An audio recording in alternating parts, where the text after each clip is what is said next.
Welcome back.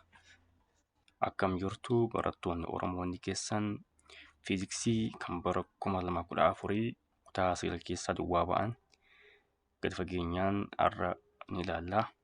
Egaa akkuma beektan barri kun bara itti ministeerri barnootaa riifoormii haaraa baasedha. Which means qormaanni biyyoolessaa kutaa 9 kaasee hanga kutaa 12tti kan bahedha bara kana kaaseetu. Anis illee akka carraa ta'ee bara kana fudhadhe. Yeroo ammaa kanatti yuunivarsiitii Jimmaa waggaa arfaffaan baradha. Egaa yuutuubii kanaan waa'ee barumsaa akkasumallee waa'ee yuunivarsiitii qormaata garaagaraa isiniif hojjedha. Barattoonni amma ammaatti sabskiraayib hin goone please sabskiraayib gochuudhaan miidiyaa kanatti makamaan isiniin jedha. Akkaataa qo'annaa garaagaraa akkasumallee maatsii fi fiiziksii keessumaa gadi fageenyaan isiniif hojjedha. Miidiyaa kana sabskiraayib godhaa. Akkasumallee barattoonni piraayiveet kilaasii barbaadan karaa bilbila kanaa quunnamuu dandeessu. Akkasumallee waa'ee barumsaa garaagaraas narraa odeeffannoo argachuu dandeessu. Haa eegallu. Gaaffii tokkoffaan chaaptar 2 keessaa ba'ee motion in straight line kan jedhu chaaptar 2 keessaa ba'ee gaaffii isaa mi'a ilaallu maal jedhaa? A student throws a ball vertically upward with a speed of 20 meter per second. Barataan tokko kubbaa asii ol darbate speedii 20 meter per second jedhaanii u is equal to 20 meter per second jedhaanii fakkeenyaaf as dhaabbachuudhaan barataan kun kubbaa asii ol darbate. Fakkeenyaaf kubbaan kun as geessee dhaabbatte jennu. The maximum height reached the ball and it is velocity 3 seconds after it was thrown are jedha. Maal nu gaafate? Tokkoffaa h mask nu gaafate. H maskii akkasumallee velocity.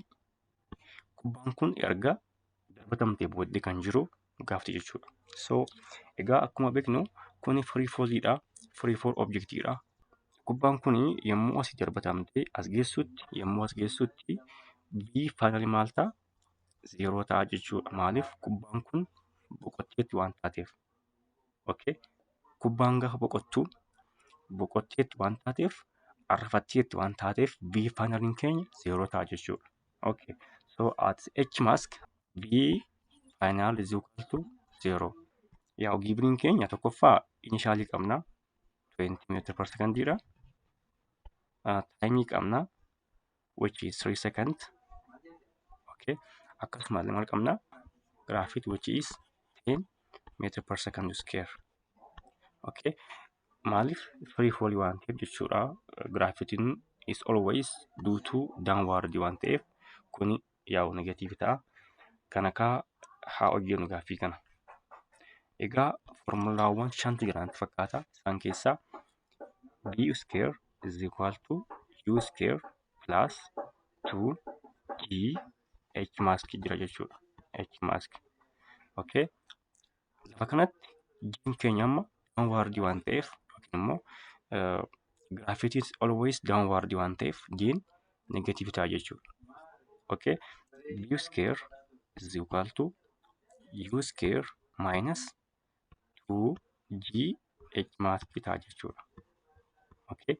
Amma lafa kanatti jiin 0 ta'a. Maaliif? V faayinaaliin h mask gubbaatti 0 waan ta'uudhaaf. So lafa kanarraa h mask gaafa barbaadnu maal ta'a? 0 is equal to u square minus 2g h mask. So kun gaafachuu barbaadu maal taati? Minus u square is equal to minus 2g h mask. H mask barbaadna waan ta'eef over minus 2g ta'a jechuudha. So h mask is equal to u square over 2g ta'a jechuudha. H mask is equal to u square over 2g. U jechuun initial jechuudha. Initial velocity which is 20 meter per second, 20 the whole square over 2 times gravity which is 10 meter per second square. So 20 square means 400 over 20. So is 40 divided by 2 which is 20 meter ta'a jechuudha. 20 meter arganne maal h maaskii. Okay. Amma maal barbaanna? Also we need to find the velocity at 3 seconds barbaanna jechuudha. So downward waan ta'eef u minus dt fayyadamna jechuudha. Because downward irratti yeroo hundumaa giraafitiin negative ta'a waan ta'eef v is equal to u jira 20 minus g is 10 times 3 seconds. So 20 minus 30. Okay, so v is equal to 20 minus 30 which is negative 10 meter per second ta'a jechuudha. Negative 10 meter per second. Negatiiviin kun kan inni ibsu kubbaan kun yommuu asii kaatee as geessutti negatiiviin kun downward ta'uusaa ibsaa jechuudha. Okay, negatiiviin kun downward ta'uusaa ibsaa jechuudha. So direction keenya downward akka ta'e ibsa jechuudha. After 3 seconds. After 3 seconds. Yaa'u 3 seconds gubbaatti biifannaan yeroo ta'a. But after 3 seconds waan jedheef after 3 seconds immoo our velocity become negative 10 which is downward jira. Kanaaf negative 10 ta'a jechuudha. 20 meter and 10 meter downward jira jechuudha. Downwardiin negative 10 jechuudha waan ta'eef. Kana ta'a. Chapter kun immoo chapter 3 keessaa ba'ee force and Newton's law of motion kan jedhu chapter 3 keessaa ba'ee fiisamee haa ilaallu. The parent weight of 60 kg student standing inside a lift jedha.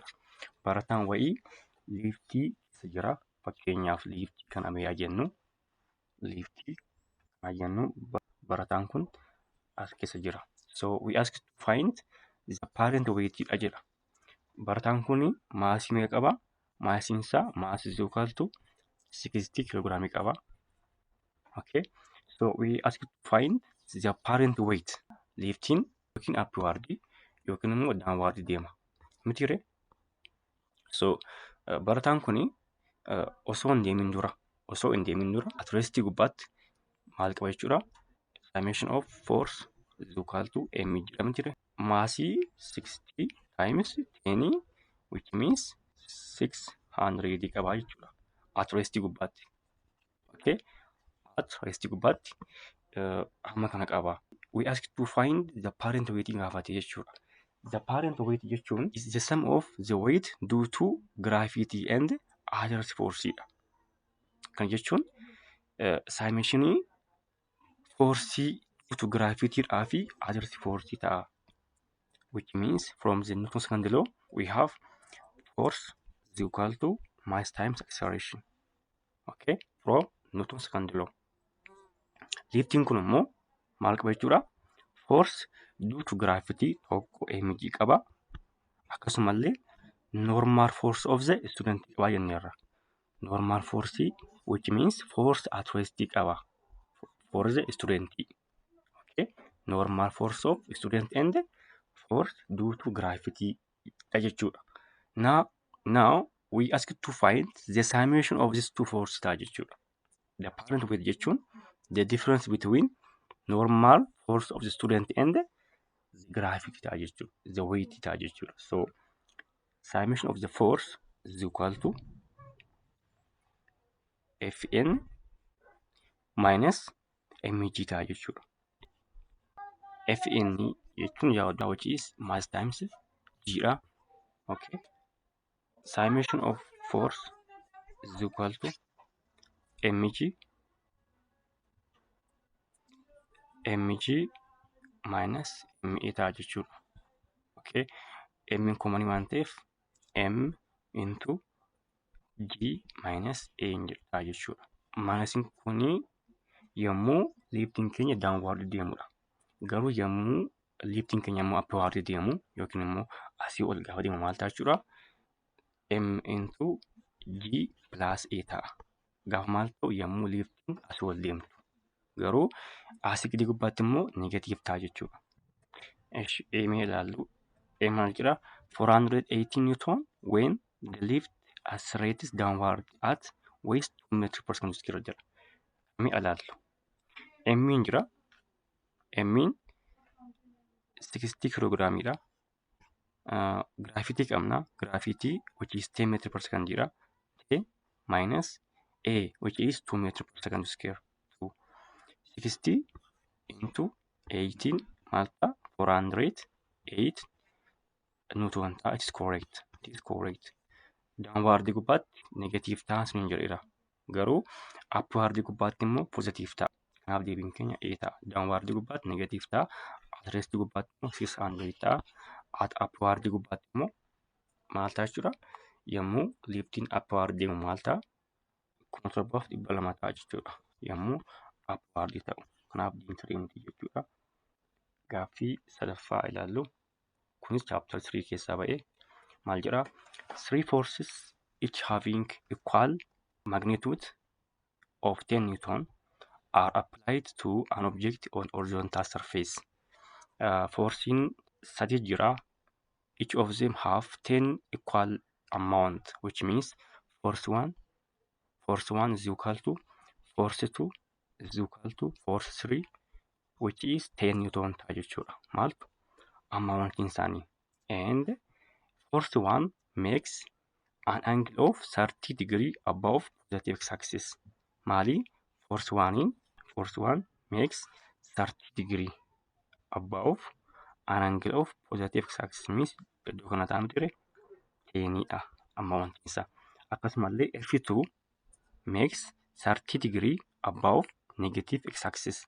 Akkasuma force 2 immoo force 2 makes 30 degree means around here above negative x-axis. They have equal degree and equal amount. So here 10 Newton. So and third force is directed along positive x-axis. So F3 is along positive x-axis means around here. This F3 agony. F3 which is 10 Newton. Okay, so the magnitude and the direction of their resultant force akka barbaadnu kun gaafate. Directionidhaa fi akkasumas amount isaanii akka barbaadnuuf gaafate. Kan akka component isaanii resolve gochuudhaan haa barbaadnu. Kun force 1dha. Kuni force 2dha. Kun immoo force 3dha. Fakkeenyaaf kan force 1 x gubbaa jiru haa barbaadnu. Egaa iddoo kanatti akkuma agartan kuni Pythagoras theoremidha. Okay, kun Fy'dha. Kun immoo Fs jedhama ture. Kanaaf f of 1x means f of 1x is equal to f1 cos theta ta'a. Why? Because cos theta means adjacent over hypotenuse waan ta'eef. Okay, is equal to maal ta'a kun? F1 cos theta, which is we have F1 which is 10 Newton, 10 times cos of 30 degree. Cos 30 degree means is radical 3 over 2. Radical 3 over 2. So F1 x is equal to 5 into radical 3 arganne jechuudha. Kun F1 x dha. F2 x maal ta'a? F2 x yoo F2x kanatti barbaadnu kun immoo gara negatiivitti jira malee kun immoo gara negatiivitti jira. Negative F2 times cos of 30 degree ta'a jechuudha.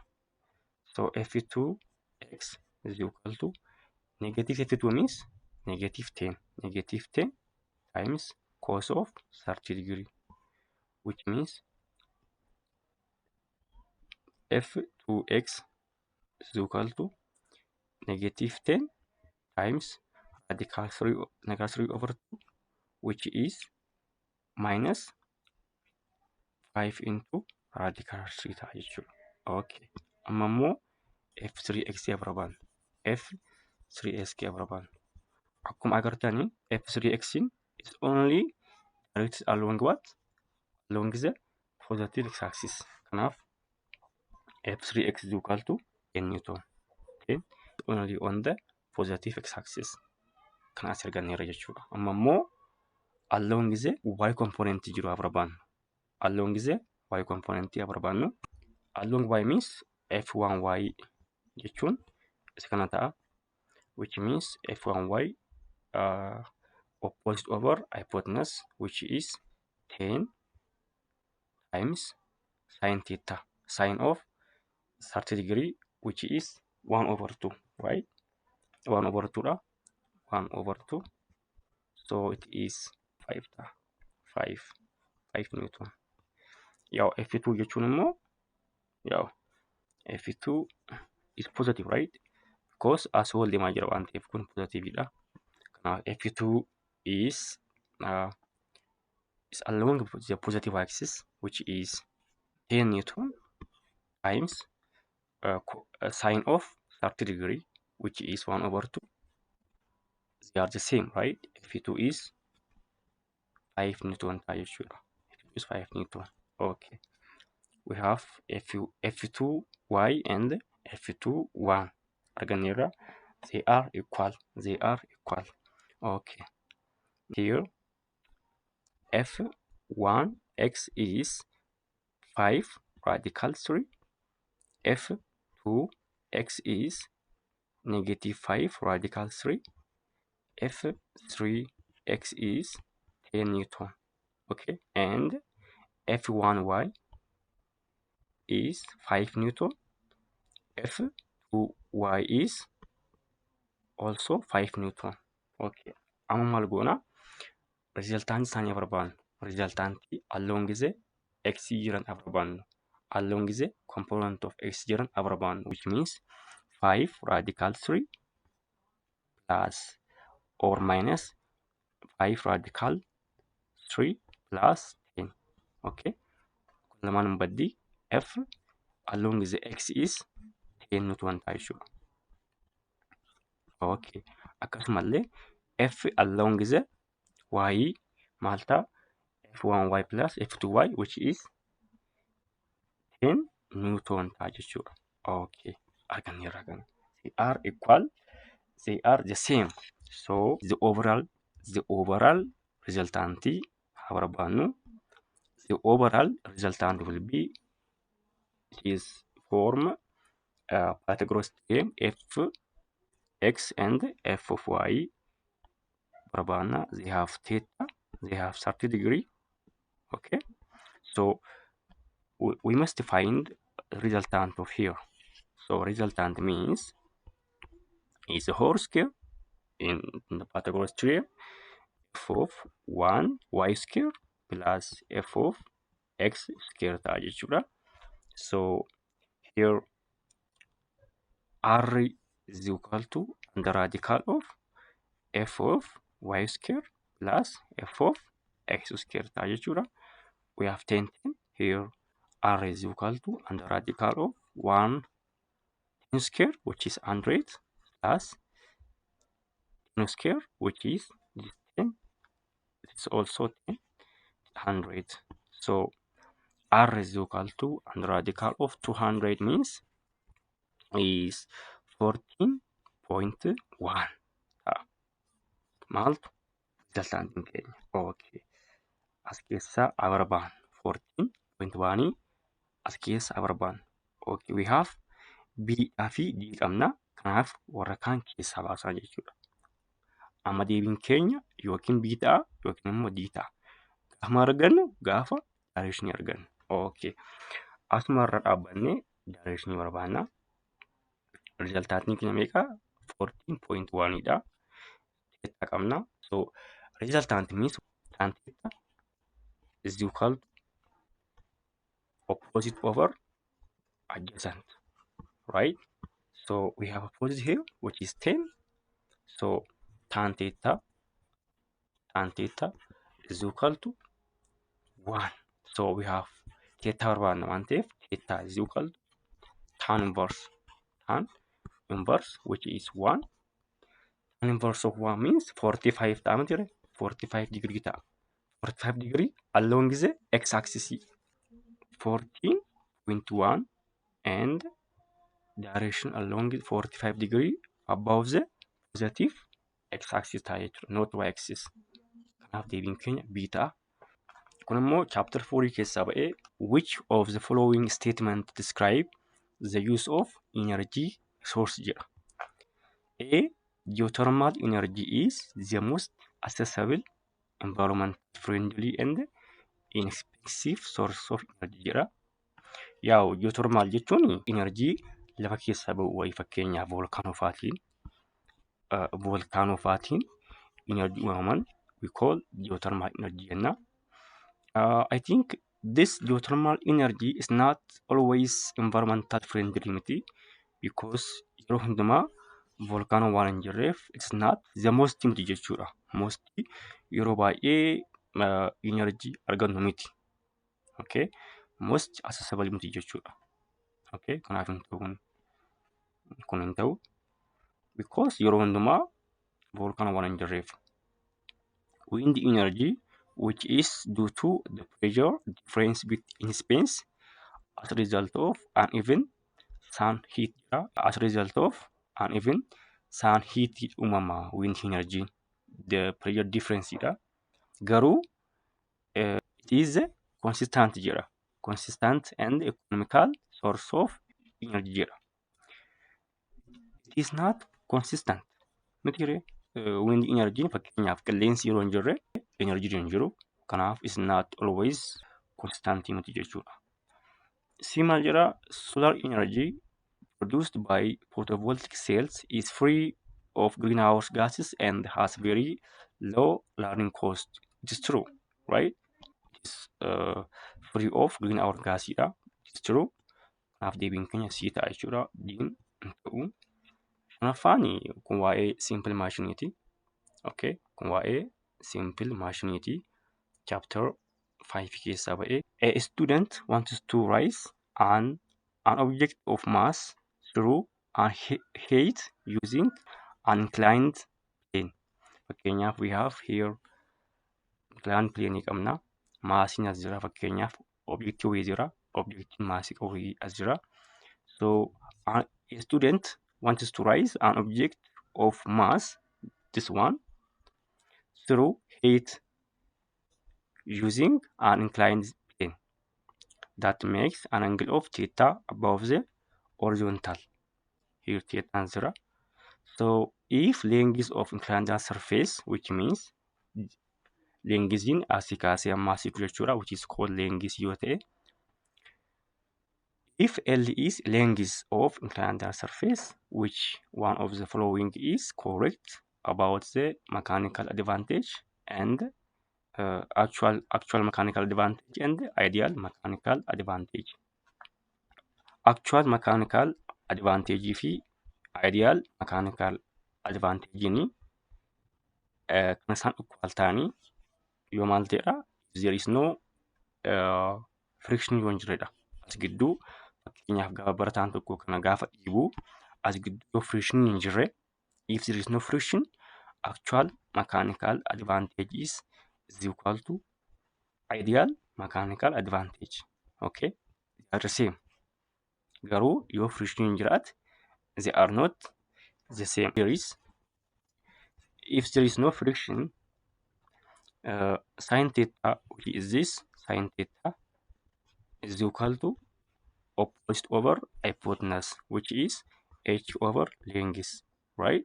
Which means 1 over sin theta jechuudha. Okay? Kana jechuun 1 over sin theta jechuudha. Which means 1 over h over length wajjin wal qixxee waan ta'eef. So deebiin keenya maal ta'a? In the absence of friction, AMA, which is actual mechanical advantage, is equal to 1 over sin theta ta'a jechuudha. In the absence of friction, actual mechanical advantage is 1 over sin theta ta'a jechuudha. Yaa'u kana dubbisaa. According to the law of rotation, an object must displace a volume of fluid. According to the law of rotation, an object must is a volume of fluid equal to its weight. Maaliif kuni arithmetic principle waan ta'eef. Arithmetic principle waan ta'eef. The buoyancy force is equal to jedha. Arithmetic principle the buoyancy force is must balance the object weight when it is floating jedhama ture. Kuni ka arithmetic principle dha. Chapter 7 maal jedha. Which one of the following statement is describe the unusual behavior of expansion of water jedha. Yaa kuni density of water versus temperature dha. Fakkeenyaaf temperature dhaa fi density gidduu waan jirudha. Temperature in Celsius and we have density in kilogram per meter cube. So deebiinsaa siita. Okay, deebiinsaa siita. Chapter 7 gaaffii akkasii baay'een yaadadha. A 100 joule of work is done on a system jedha. Fakkeenyaaf we have a system here. We have a system. 100 work is done on a system. Okay, and 418.6 joule of heat is extracted from it. Akkasumallee systemiin kun immoo mataa isaatiin 418 of heat maal godhe of keessaa baasee jira. Maaltu systemiin kun. So we asked to find the change in internal energy of system gaafate jechuudha. Kuni first law of thermodynamics dha. First law of thermodynamics dha kuni. First law of thermodynamics maal jedha? Change of U is equal to change of Q plus change of W gaafate. Change of Q ni heat dha. Heat inni of keessaa baasedha. Extract godheera waan ta'eef kun negative dha. Okay, because of keessaa baaseera waan ta'eef. So change of U gaafate which is change in internal energy gaafate which is change of U is equal to negative 418.6 plus 100 which is negative 318.6 joule ta'a jechuudha. Gaafa of keessaa baasu yookiin immoo gaafa extract ta'u negative ta'a. Gaafa immoo ofitti fudhatu immoo positive ta'a jechuudha. Ishii kana hin raanfatinaa gaafa of keessaa baasuu fi gaafa ofitti fudhatu kana hin raanfatinaa. Chapter 80 wave motion and sound dha. An FM radio signal is transmitted from radio station to frequency jira 1.5 times 10 raised to 8 hertz qabna. Okay, if the wavelength of radio waves is, we have wavelength which is 2 meter, the speed of FM jira. Egaa wanta akkasii boonasiidha. V nu gaafate jechuudha. Speed nu gaafate. V is equal to frequency times wavelength jedha, which means 2 times 1.5. So which is 3 times 10 raised to 8 meter per second ta'a jechuudha. Yaa waan akkasii yeroo hundumaa boonasiidha. Kunis chapter 80 keessaa ba'ee applicationii reflection and refractioniti. Kuni homeworkidha. Hojjettaatii deebisaa post godha. Amma ammaatti kan ilaalle kutaa 9 keessaa warreen ba'an qofadha. Viidiyoo dhuftuun kutaa 10 keessaa warreen ba'an guutummaa isaanii ni ilaalla.